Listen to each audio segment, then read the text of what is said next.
Video यदि अच्छा लगे तो इसे लाइक करें, चैनल को सब्सक्राइब कर दें और साथ ही साथ नोटिफिकेशन मिलता रहे इसके लिए आप बेल आइकन दबा दें।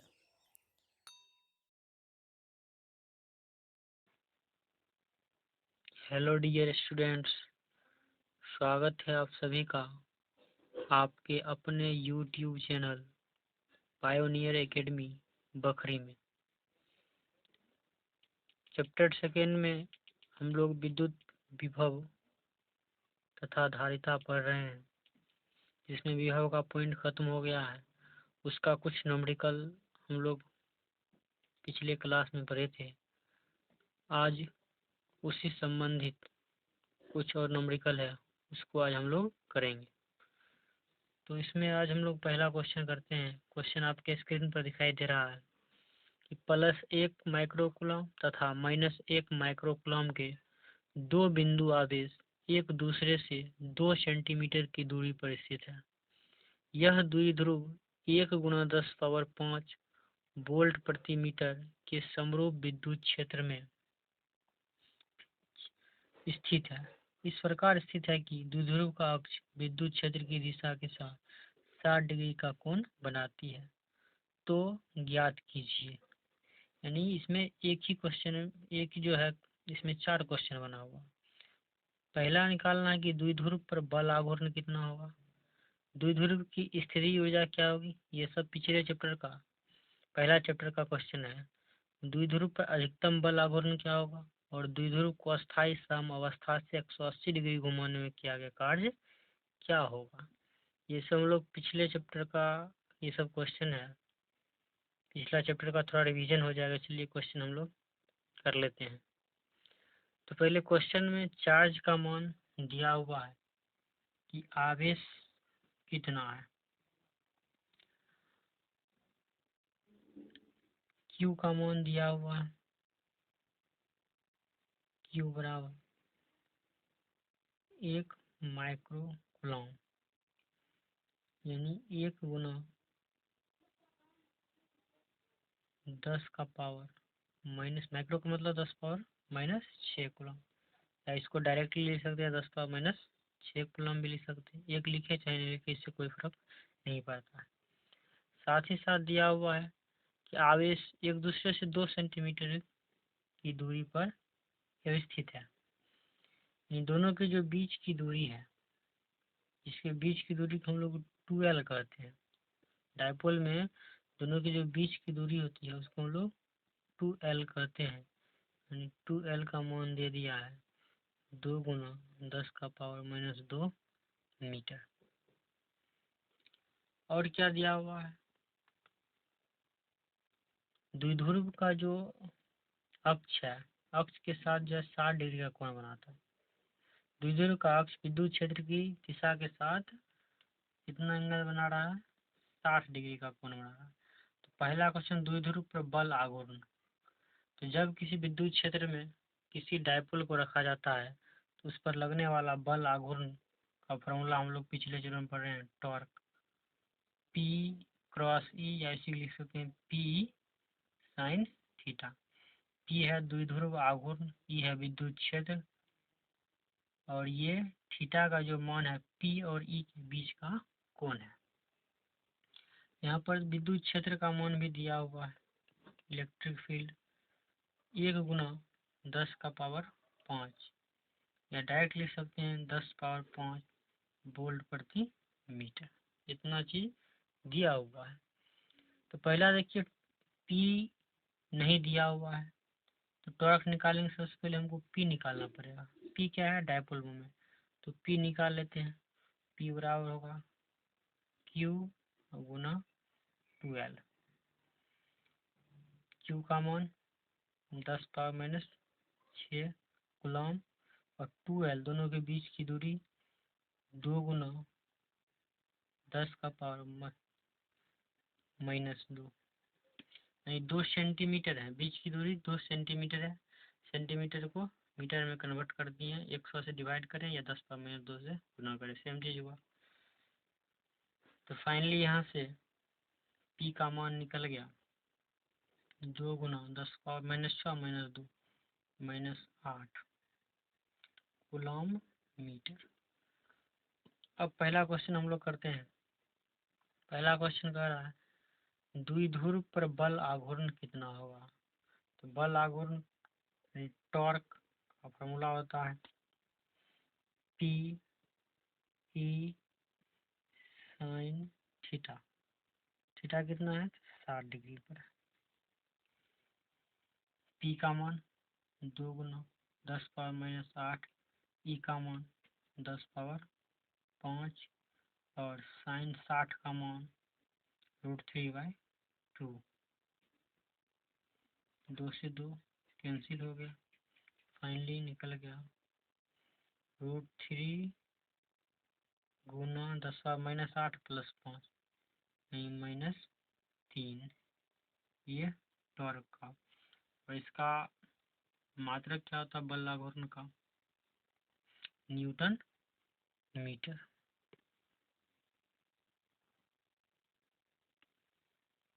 लिखिए अगला क्वेश्चन है द्विध्रुव की स्थिति ऊर्जा क्या होगी। तो हम लोग पिछले क्लास में पढ़े हैं कि जब किसी डाइपोल को किसी विद्युत क्षेत्र में रखा जाता है तो उसको घुमाने में जो कार्य करना पड़ता है वही उसमें पोटेंशियल एनर्जी के रूप में स्टोर हो जाता है। और इसका व्यंजक हम लोग प्राप्त किए थे U बराबर -PE cos थीटा, या इसी को हम लोग लिख सकते हैं -P.E P.E cos थीटा। सारा वैल्यू पुट कर देते हैं। P का मान दिया वही सेम 10⁻⁻8, E का मान 10⁻5 और sine cos theta cos 60 degree. cos 60 degree का मान हो जाएगा 1/2।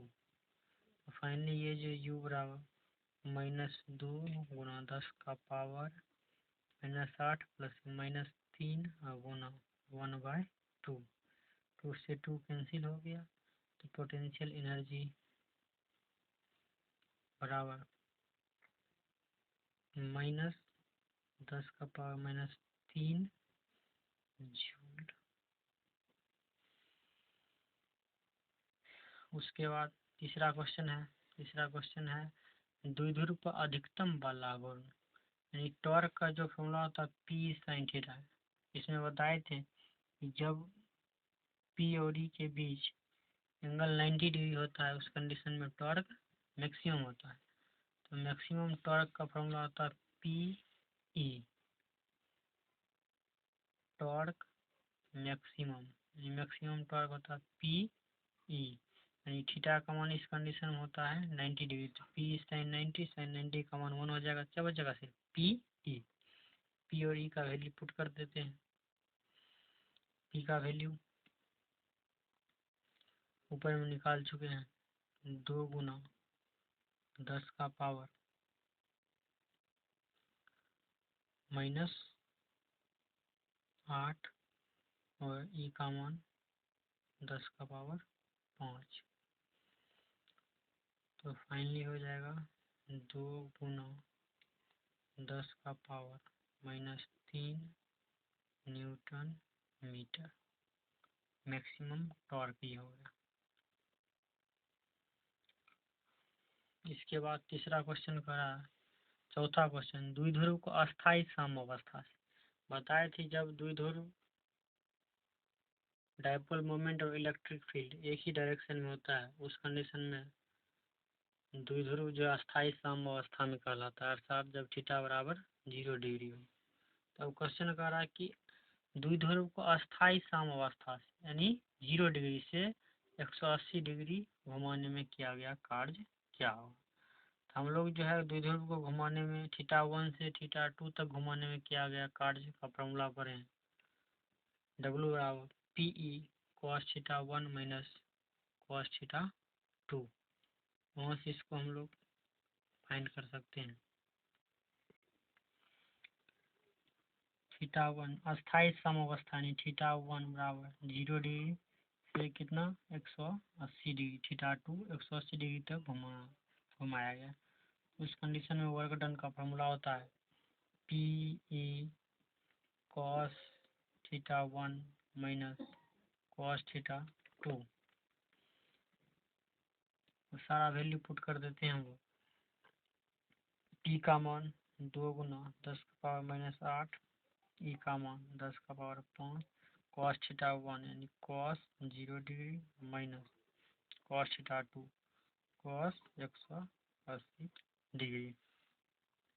तो फाइनली सारे वैल्यू को पुट करेंगे तो W बराबर निकल जाएगा 2 गुना 10 का पावर माइनस 3, ये दोनों का माइनस 8 प्लस 3 माइनस 3, कॉस 0 का मान 1 और माइनस कॉस 180 का मान माइनस 1।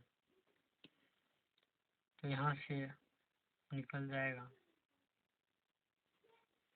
माइनस माइनस प्लस 1 1 2 हो जाएगा, 2 दूना 4 यानी 4 गुना 10 का पावर माइनस 3, ये 2 होगा और 2 से 2 दूना 4 गुना 10 का माइनस 3 जूल। इस प्रकार से ये 4 क्वेश्चन हो गया। अब अगला क्वेश्चन देखते हैं हम लोग। अगला क्वेश्चन जो है इस चैप्टर का एनसीईआरटी जो बुक है उसका पहला क्वेश्चन है चैप्टर का विभव तथा धारिता का। एनसीईआरटी का ये क्वेश्चन है पहला कि 5 गुना 10 पावर माइनस 8 कूलम और माइनस 3 गुना 10 पावर माइनस 8 कूलम के दो आवेश परस्पर 16 सेंटीमीटर की दूरी पर स्थित है। दोनों आवेशों को मिलाने वाली रेखा के किस बिंदु पर विद्युत विभव शून्य होगा। ये बहुत ही इम्पोर्टेंट क्वेश्चन है कि दो चार्ज है Q1 और Q2 मान लेते हैं। Q1 चार्ज और Q2 चार्ज, दोनों का जो बीच का डिस्टेंस है वह 16 सेंटीमीटर है। टोटल डिस्टेंस है 16 सेंटीमीटर।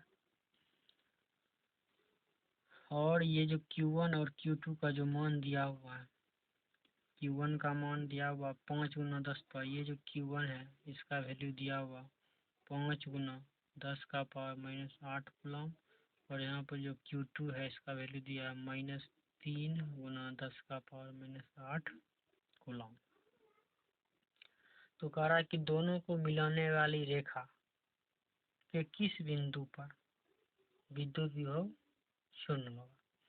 ये दोनों को जो मिलाने वाली रेखा है इस पॉइंट कहाँ पर विद्युत विभव शून्य होगा हमको नहीं पता है। तो एक हम लोग लोकेशन Q1 या Q2 से शुरू कर देते हैं। मान लेते हैं Q1 से x दूरी पर कोई बिंदु P है जहाँ पर विभव क्या होगा शून्य होगा। क्योंकि इसका लोकेशन अगर मान लीजिए यहाँ से 5 सेंटीमीटर की दूरी विभव शून्य होगा या 10 सेंटीमीटर की दूरी विभव शून्य होगा। हमको पता नहीं है कि मिलाने वाली रेखा या तो Q2 से भी मान सकते हैं या Q1 से भी मान सकते हैं। मान लेते हैं, माना कि आवेश Q1 से x दूरी पर, Q1 से x दूरी पर बिंदु P पर विभव शून्य है। यहाँ से एक x दूरी मान लेते हैं, कहीं भी हो सकता है x दूरी, मान लेते हैं ये P पॉइंट है और इस P पॉइंट पर विभव शून्य होगा। यानी ये जो P पॉइंट है वो Q1 से कितना दूर है, x दूर है। टोटल है 16, यहाँ से यहाँ तक 16, ये x है, यहाँ से यहाँ तक इधर क्या बचेगा 16 माइनस x। तो ये जो P पॉइंट है उस पर Q1 के कारण भी विभव होगा और Q2 के कारण भी विभव होगा और दोनों को ऐड करेंगे, दोनों का कुल विभव कितना है इस पॉइंट पर शून्य है। तो V1 और V2 दोनों को जोड़कर शून्य के बराबर कर देंगे। x का जो वैल्यू आएगा वही हमारा आंसर होगा। तो P पर Q1 के कारण विभव V1 हम मान लेते हैं और इसके कारण V2 मान लेते हैं और दोनों को ऐड कर देंगे, 0 हो जाएगा। V1 प्लस V2 बराबर 0। प्रश्न नहीं दिया हुआ तो ये पॉइंट चार्ज है। तो Q चार्ज से R दूरी विभव का फॉर्मूला होता है क्या, 1/4 पाई एप्सिलॉन नॉट Q बटा R। यहाँ पर लिख सकते हैं 1/4 पाई एप्सिलॉन नॉट, Q की जगह पर क्या रखेंगे Q1 रखेंगे। Q1 का वैल्यू कितना 5 गुना 10 पावर, या ऐसा वैल्यू रख सकते हैं Q1 बट्टा R की जगह पे कितना रखेंगे x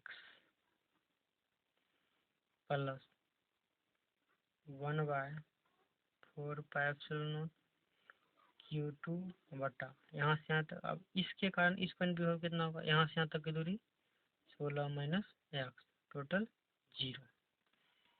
तो अब फाइनली इसका वैल्यू पुट करेंगे तो 1/4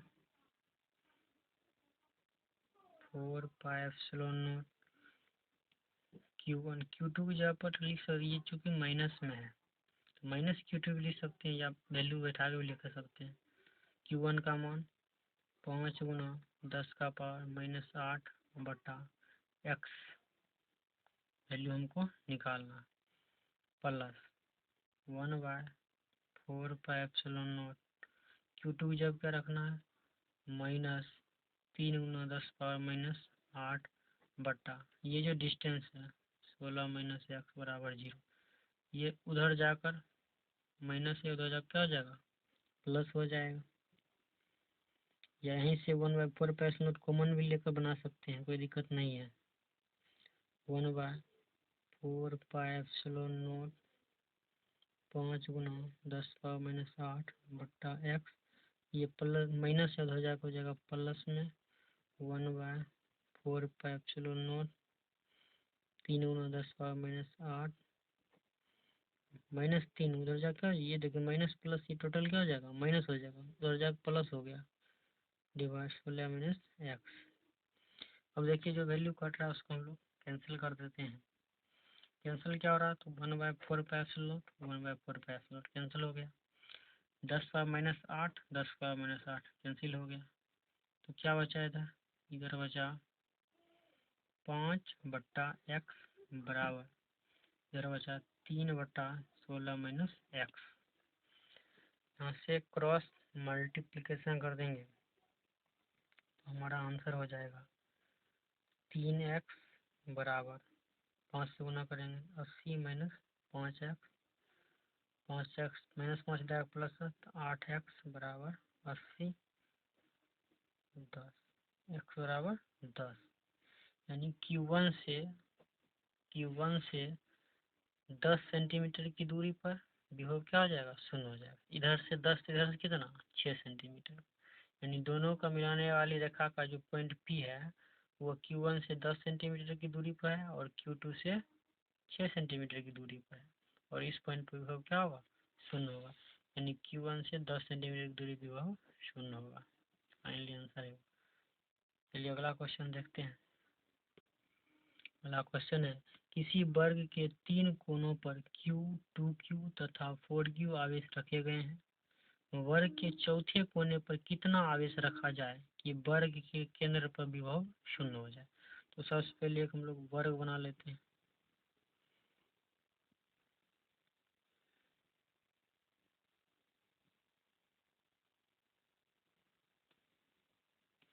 इसके जो 3 शेष पर क्रमशः Q आवेश, 2Q आवेश, 4Q आवेश रखा, करा चौथा कोना पर कितना आवेश रखा जाए कि वर्ग के केंद्र पर, वर्ग का केंद्र क्या होता है, इसका दोनों विकर्ण जिस पॉइंट पर काटता है वो इसका सेंटर होता है। ये मान लेते इस केंद्र का नाम रख देते हैं O है। कह रहा है कि इस कॉर्नर पर चौथा कोना पर कितना आवेश रखा जाए कि सेंटर पर विभव शून्य हो जाए, वर्ग का जो केंद्र है इस पर विभव शून्य हो जाए। तो ध्यान से देखिए ये जो वर्ग का केंद्र है वो चारों शीर्षों से समान दूरी पर होगा, यानी अगर ये डिस्टेंस हम मान लेते हैं r है तो यहाँ से यहाँ तक ये भी डिस्टेंस r होगा, इससे भी r दूरी पर होगा, इससे भी r दूरी पर होगा। यहाँ पर कितना आवेश रखा जाए हमको नहीं पता है, तो मान लेते हैं चौथा कोना पर x आवेश रखने पर केंद्र O पर विभव क्या हो जाएगा, शून्य हो जाएगा। इसको लिख लेते हैं, माना कि चौथे कोने पर x आवेश रखने पर वर्ग के केंद्र पर विभव शून्य हो जाएगा x आवेश, तब इस टोटल वर्ग के केंद्र पर विभव शून्य है, अर्थात कहने का मतलब हुआ इस पर इसके कारण भी होगा, इसके कारण चारों के कारण निकालेंगे V1 plus V2 plus V3 plus V4 बराबर 0। चारों का कारण टोटल कितना होगा 0 होगा। V1 अगर इसके कारण हम निकालेंगे तो 1/4 पाई एप्सिलॉन नॉट Q बटा वो केंद्र पर निकालना इसके कारण यहाँ से ओ केंद्र की दूरी कितना हम R मान लिए प्लस V2 इसके कारण निकाल रहे 1/4 पाई एप्सिलॉन नॉट 2Q बटा R प्लस इसके कारण निकाल रहे 1/4 पाई एप्सिलॉन नॉट 4Q बटा R प्लस इसके कारण हम निकाल रहे 1/4 पाई एप्सिलॉन नॉट X बटा R। टोटल क्या हो जाएगा 0। तो सम हम देखते हैं कि 1/4 पाई एप्सिलॉन नॉट Q और R ये सम में है, ये टर्म कॉमन आ रहा है, या हम Q नहीं भी कॉमन ले सकते हैं, ऐसे Q भी ले सकते हैं सर, सॉरी Q नहीं है इसमें, नहीं तो इसमें हम 1/4 पाई एप्सिलॉन नॉट और 1/R कॉमन लेते हैं, सभी मार बताइए यहाँ पर ये कॉमन आ गया, R भी कॉमन, क्या बचा सिर्फ Q बचा। इस टर्म में क्या बचा 2Q बचेगा, इसमें क्या बचेगा 4Q बचेगा और इसमें क्या बचेगा ये टोटल को X बचेगा बराबर 0। तो फाइनली Q ये देखिए टोटल गुना में उधर जाकर 0 डिवाइड होगा, टोटल 0 हो जाएगा, यानी Q 2 1 3 4 3 7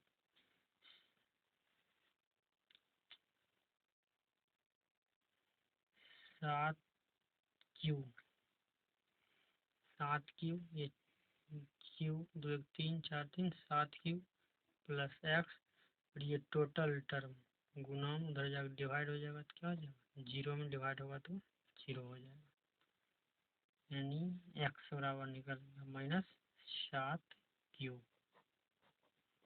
अर्थात वर्ग का जो चौथा कोना है इस पर अगर हम -7Q का आवेश रख दें तो केंद्र पर विभव क्या हो जाएगा 0 हो जाएगा।